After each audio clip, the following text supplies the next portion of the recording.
This week we watched The Smashing Machine, written and directed by Benny Safdie. I've, grew up watching The Rock, so that's one key interest. I do say this movie is probably recognized better as a study in, I want to say, relationships and male mental health in a way. When coming about in a time during the era of mostly very toxic masculinity.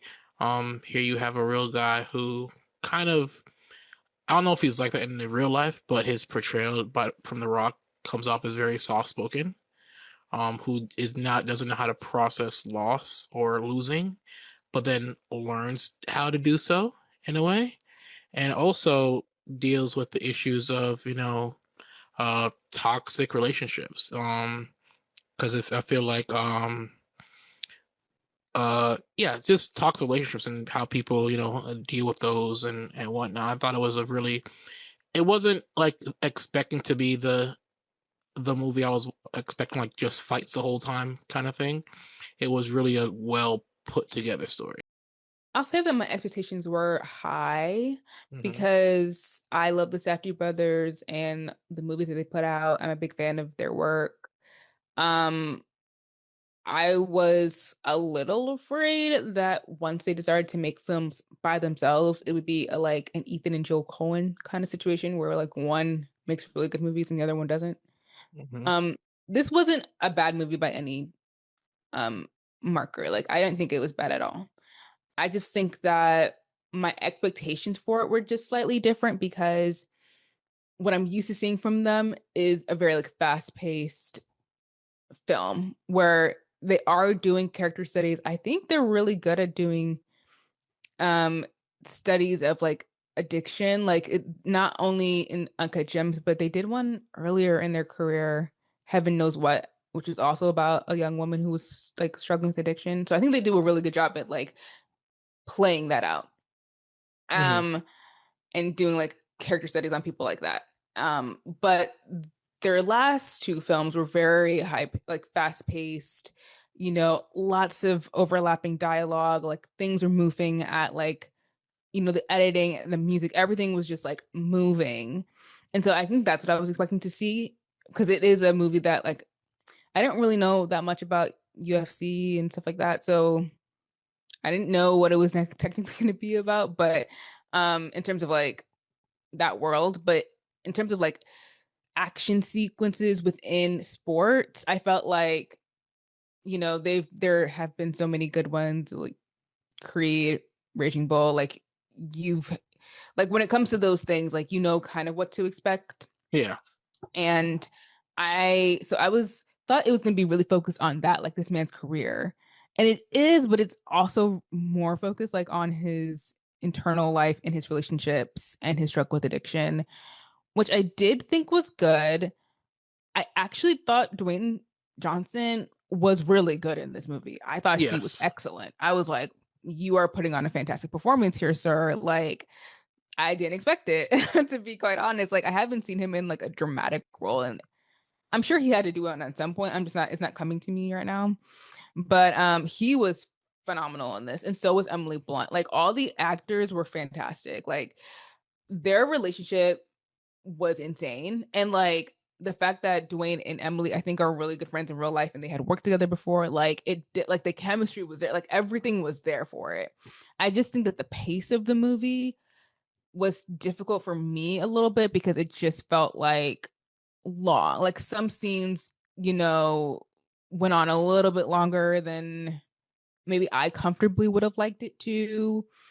So it was just, and maybe that would have been fine if I was used to like a director who does slow burn films. Yeah. So when I went in, I knew that okay, this is gonna take some time to kind of get us through the paces. But because it's coming from a director who I didn't expect that kind of pacing, it was kind of it took a minute for me to adjust to that, Yeah. and I definitely felt the runtime. I was like, okay. But I did find Mark Kerr's story very compelling. I felt like I never heard of this man in my life.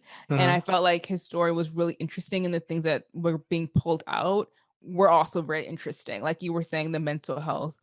toxic masculinity, stuff that was like not being talked about in like the late 90s, early 2000s. And I thought that they did a really good job at like pulling out those elements and also showing how a person can like go from being kind of a standard bearer for those type of things to a person who was like reformed and who was like learning how to like have boundaries and have a much more healthier mindset and like going through life. Like this movie honestly only covers like they say like a 3 year stint of his career with him, and they said post like in talking in interviews like and reading up on him, he like during his MMA career, then even after when he retired up to like I want to say 10 years ago, he was still struggling with his addiction. And I particularly like that scene of him actively going out and get help, as like I've mentioned many times, body like mental health stuff, like actively seeking help, knowing something's wrong. And it sucks that the precipice for him needing help comes after a loss, and his girlfriend is like, "Oh, just get over it." And we see early in the movie that he doesn't know how to think of a loss, which is interesting.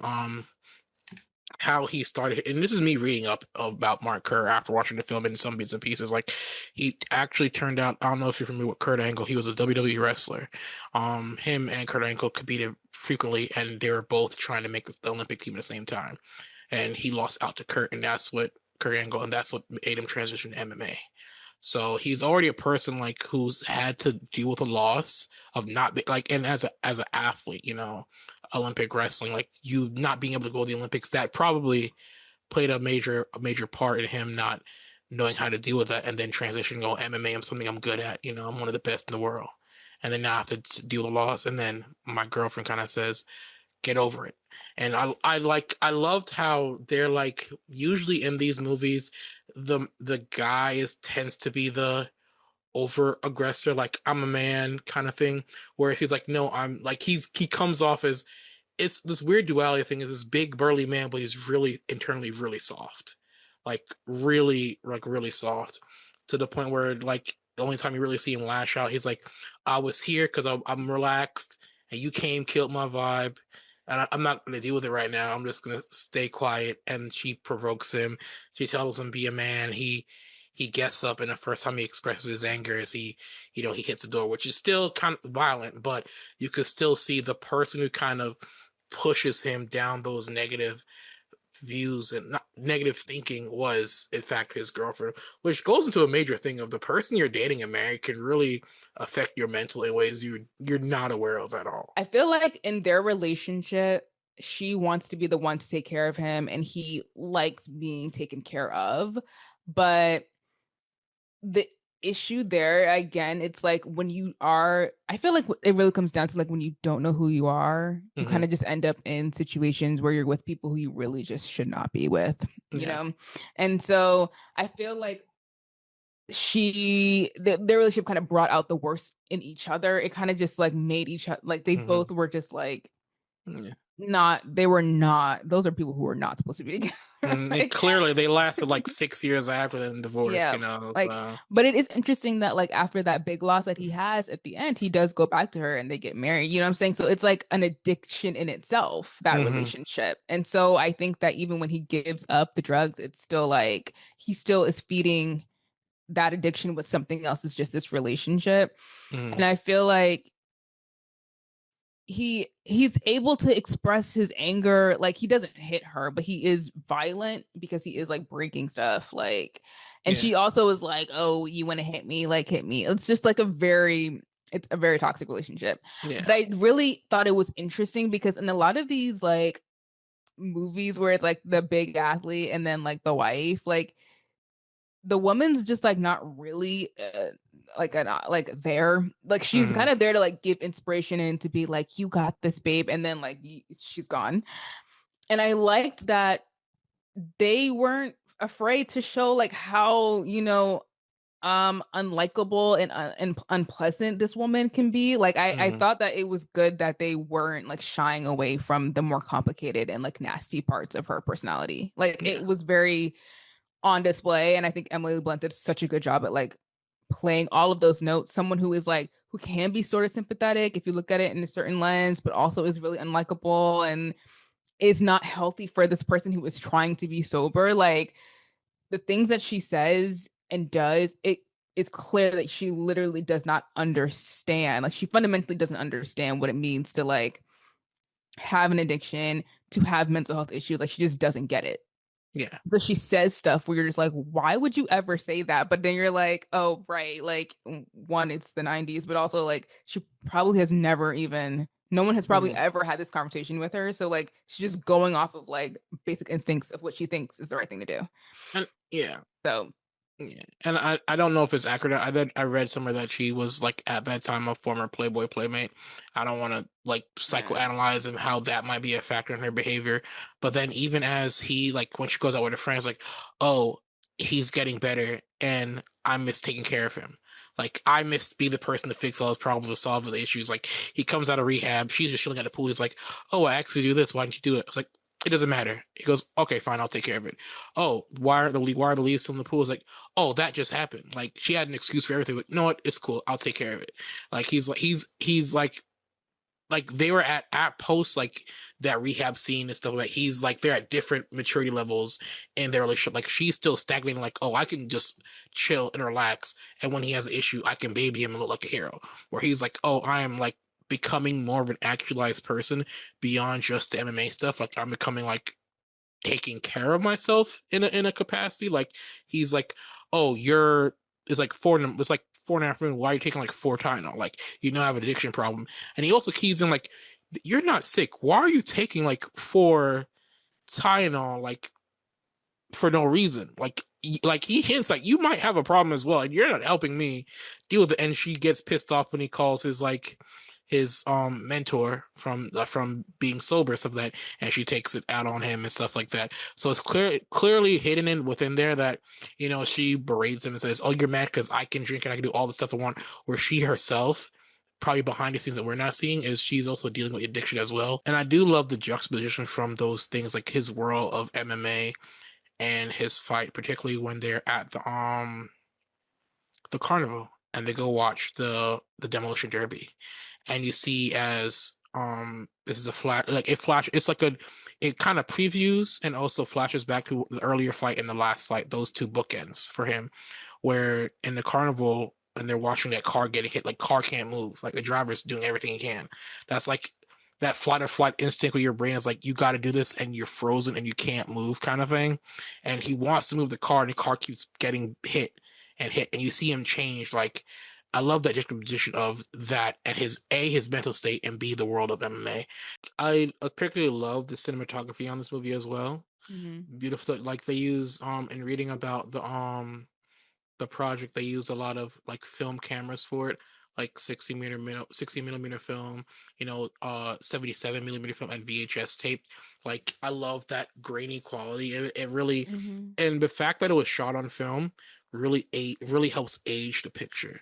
Like because it's supposed to be like 97, like 2002, 2001 ish, and Mhm. really it really does help, set the tone. Like, oh, this movie is this era. Unlike a lot of modern movies now where it goes, oh, this movie is supposed to be in 1995. And like you can tell like it looks too perfect. Like I love that whole the meshing, like, oh, this movie's this era, we're gonna actually every single level is gonna match that aesthetic. It might be a bit I think it's like third in the box office this as of right now.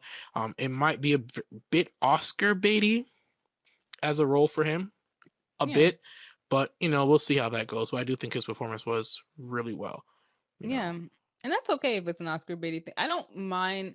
The thing is, like, if you make a biopic about anyone, is it automatically Oscar baity? No. no, So it just depends on like who's watching it and how they feel about it. I feel like the conversation around his performance is very like hyped for Oscars. Like everyone's like, "Oh my god, is he gonna like get nominated?" Whatever. yeah, And honestly, after watching the movie, if he got nominated, I would have no issue with that. I no feel issue like with he it. did. I feel like he did a really good job in this movie. And if it was just a movie about MMA fighting or something like that, I don't know if I would be really interested in it. But it Yeah, was more of a character the study character about study. this Yeah, guy, yeah, yeah. and that was compelling.